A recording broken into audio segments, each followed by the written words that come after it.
NPA o No Permanent Address sa kalye. Yan ang buhay ng pamilya Cornelio. Gamit ang kanilang buhay, kariton, ay nagpapalibot-libot sila sa lansangan. Paano nga ba nabubuhay ang mag-asawa at 5 anak sa ganitong sitwasyon? Ang masikip at tila masalimuot na buhay ng Home Along the Kalye. Simula pa lamang ng araw, pero bakas na sa mukha ni Mang Jimmy ang pagod. Isa na naman itong araw ng pakikibaka sa lansangan, kasama ang asawang si Aling Marilyn at kanilang mga anak. Ang tawag sa kanila sa kalye, Pamilya Kariton. Nangarap si Jimmy at Marilyn ng isang maayos na buhay pamilya. Pilit humahanap ng kanlungan.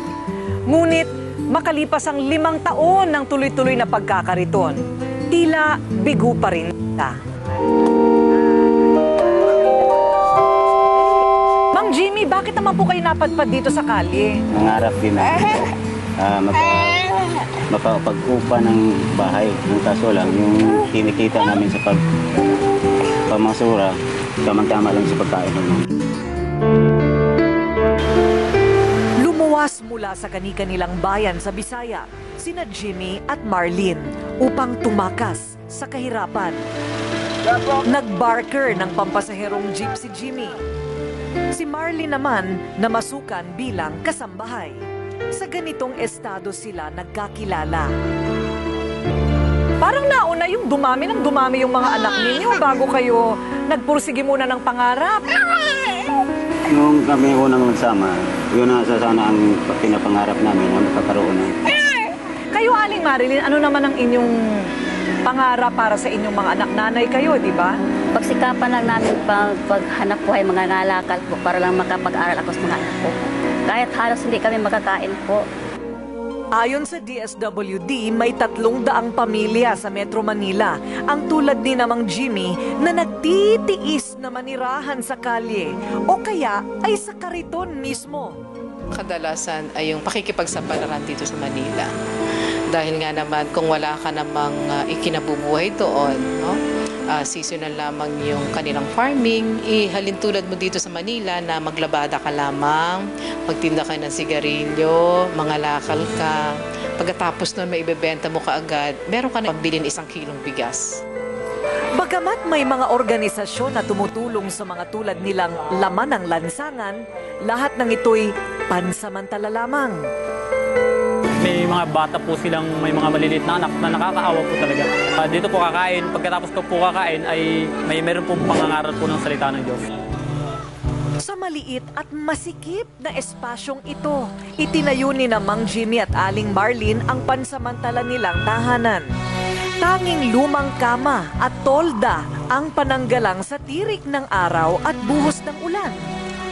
Ang mga bata, ayun, siksikan sa loob na tila sardinas, di maiwasan talagang mabasa.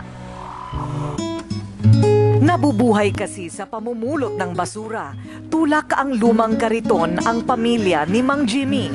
Target nila ang piraso ng mga bakal, papel, plastik na bote, o anumang bagay na pwedeng ibenta sa junk shop para maging pera.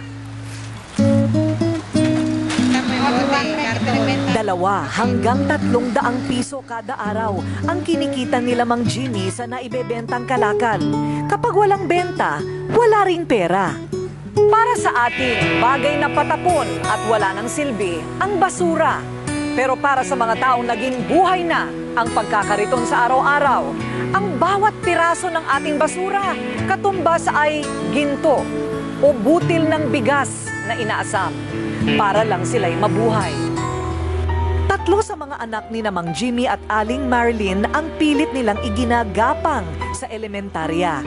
Ang panganay na si Jemar nasa grade 3, ang ikalawa si Jimmy Boy at ang pangatlo si Jo Marie. Pareho namang nasa grade 1. Pinagkakasyan nila ang 5 pisong baon. Makapasok lang sa paaralan. Ano pong inyong dasal sa gabi? Sa kalagayan po ninyong ganito?